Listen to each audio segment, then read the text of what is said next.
Hello' friends, কি খবৰ? আশা কৰোঁ ভালেই নিশ্চয়। আপোনালোকে চাই আছে প্ৰগতি অসম ইউটিউব চেনেল। বন্ধুসকল, আজি আমি পে'টিএমৰ এখন এটিএম কাৰ্ড আনবক্সিং কৰিম।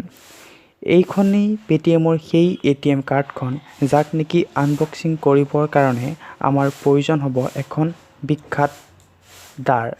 এতিয়া আমি লাহে লাহে ইয়াক ফালিম আৰু ইয়াৰ ভিতৰত কি আছে উলিয়াবলৈ চেষ্টা কৰিম।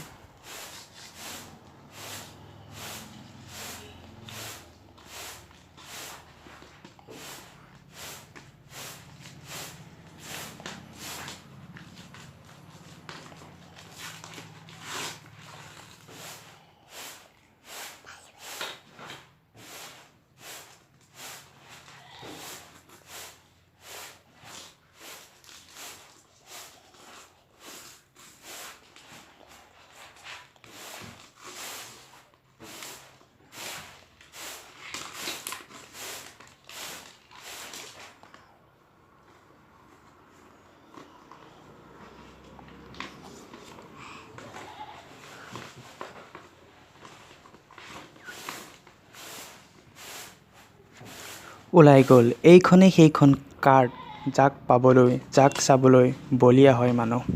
অলপ বেছি হ'ল হ'বলা। এতিয়া আমি চাম ইয়াৰ কুস্তিখন।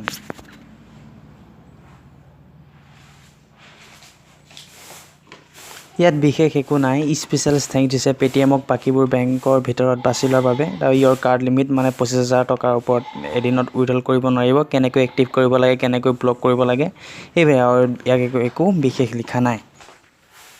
আশা কৰিছোঁ বুজি পালে। যদি ভিডিঅ'টো ভাল লাগিল, লাইক, কমেণ্ট, শ্বেয়াৰ আৰু ছাবস্ক্ৰাইব কৰিব একেবাৰে নাপাহৰিব। ধন্যবাদ। জয় আই অসম।